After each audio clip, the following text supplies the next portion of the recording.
Open the door. We know you're in there. Open up now.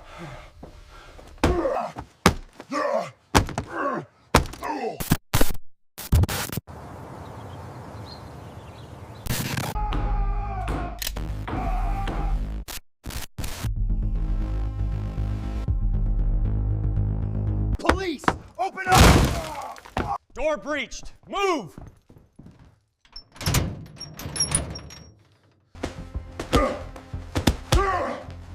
I'm watching the feed now. Everything is proceeding according to schedule. I bought the ranch for one reason: silence. After 30 years in federal service, chasing bad guys across 3 continents, I didn't want neighbors. I didn't want community potlucks. And I certainly didn't want a homeowners association. My property was 5 acres of scrubland and old oak trees, sitting right on the edge of town. It was perfect, but about 6 months after I moved in, the developers broke ground on Oak Creek Estates right next door. Suddenly, my quiet view of the sunset was replaced by cookie-cutter McMansions and perfectly manicured lawns. I built a higher fence, planted some fast-growing cypress trees, and minded my own business. I thought that would be enough. I was wrong. The trouble started with a letter in my mailbox. It wasn't stamped. It was hand-delivered. It was a courtesy notice from the Oak Creek HOA. It said my grass was 3 inches too tall and that my truck, a 1998 Ford that I'm restoring, was an eyesore that needed to be parked in a garage. I chuckled, crumpled it up, and threw it in the trash. I don't live in Oak Creek Estates. My deed is clear. I'm outside their jurisdiction. 2 days later, there was a knock on my gate. Standing, there was a woman who looked like she had just smelled something sour. She had the haircut, the clipboard, and that tight, forced smile that screams trouble. This was Linda. "Hi there," she said, not waiting for me to speak. "I'm Linda, the HOA President. We didn't get a response to our letter." "That's because I don't live in your HOA," I said calmly. "My property line ends 10 feet before your pavement starts." Linda's smile twitched. "Well, actually, we've been reviewing the county maps. We believe that technically your access road falls under our community aesthetics clause. Plus, my son is moving into the unit right across from you next month. He's very sensitive to clutter." She looked at my truck like it was a pile of radioactive waste. "Linda," I said, leaning on the gate, "I'm going to make this simple. I was here first. I'm not joining your club. Do not put mail in my box again. It's a federal offense." I turned around and walked away. I thought that was the end of it. But for people like Linda, no isn't an answer. It's a challenge. Over the next few weeks, the escalation was subtle but constant. I'd wake up to find drones hovering over my backyard. I caught a surveyor trying to move my fence line markers while I was at the grocery store. Then came the rumor. I was getting coffee at the local diner when the waitress, who knows everyone, leaned in. "Hey, you know that lady Linda? She's telling people at the town hall that she's going to absorb your property. She told her son that your ranch is going to be his wedding present. She says you're a squatter." My blood ran cold. It wasn't fear. It was the old instinct kicking in. The instinct that tells you the target is about to make a stupid, dangerous move. I went home, checked my security cameras, and cleaned my service pistol. I didn't know what she was planning, but I knew Linda wasn't going to stop at letters anymore. She was getting desperate, and desperate people make mistakes. I was in the barn working on the truck's transmission when my perimeter alarm chimed. I wiped the grease off my hands and checked the monitor. A black SUV with tinted windows had pulled up to my main gate. It had a generic security decal on the side, but someone had slapped a magnetic community police sticker over it. 2 men stepped out. They were wearing tactical vests, combat boots, and dark uniforms. To the average person, they looked like a SWAT team.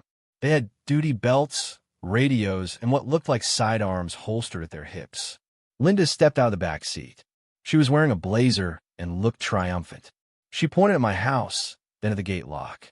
One of the men pulled out a pair of bolt cutters. I didn't run out screaming. I didn't fire a warning shot. I just watched. I needed to see how far they would go. They snapped the lock. They pushed the gate open. They were now trespassing. I walked out of the barn, wiping my hands on a rag. I stayed calm. When you stared down cartel enforcement in a dusty warehouse, 2 rent-a-cops, and an angry HOA lady don't exactly spike your heart rate. "Stay right there," one of the men shouted. His hand rested on his holster. "You're trespassing," I said, my voice low and even. "Turn around and leave." "We are authorized agents of the Community Enforcement Division," the man shouted back. He sounded rehearsed. "We have a seizure order for this property due to unpaid fines and illegal squatting. You have 5 minutes to vacate the premises before we place you under arrest." I looked at him closely. His boots were unpolished. His badge was a generic security star you can buy online for $10. And his gun? It was a taser painted black to look like a Glock. These weren't cops. They were hired muscle. Linda had probably told them some lie about me being a squatter to get them to do her dirty work. "Linda," I called out. She was standing behind the SUV, recording on her phone. "You know this is illegal, right? Impersonating a police officer is a felony. Armed trespassing is a felony." "They are police," Linda screeched. "They're enforcing the HOA rules. My son is moving in on Friday, and you need to be gone." The lead guy stepped forward, unholstering the taser gun. "Sir, get on the ground. Now." That was the line. "Okay," I said. "I'm going to go inside and get my identification. Then we can sort this out." The guard hesitated. He looked at Linda. She nodded. "Go get your things and get out," she yelled. I turned my back on them, a calculated risk, and walked into the house. I locked the heavy oak door behind me and engaged the deadbolt. I didn't pack a bag. I went to my study. I opened the safe. I took out my badge, the gold star identifying me as a retired Chief Deputy U.S. Marshal. I clipped it onto my belt. Then I picked up my phone.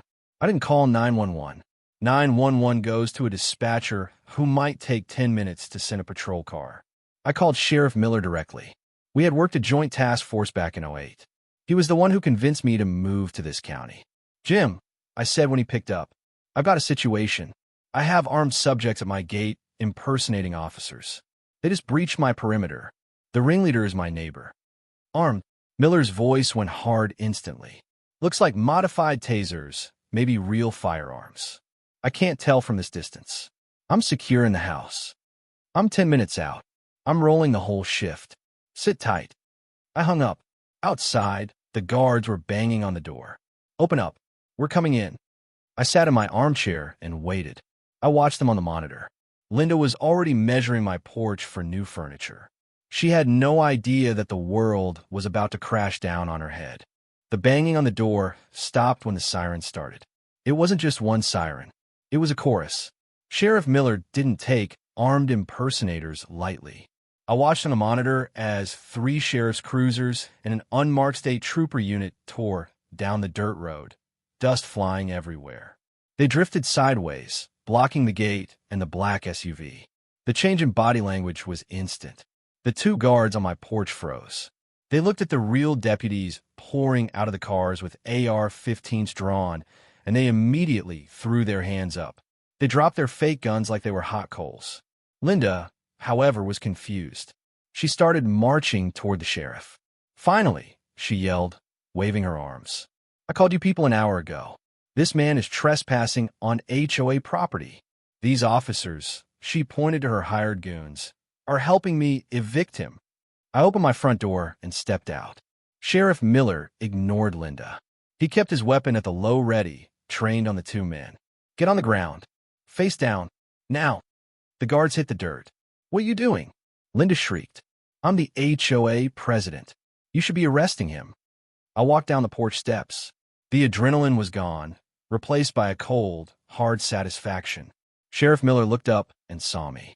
He holstered his weapon once his deputies had the 2 men cuffed. He walked past Linda, ignoring her completely, and extended a hand to me. "Marshal," Miller said loud and clear. "You okay?" Linda went silent.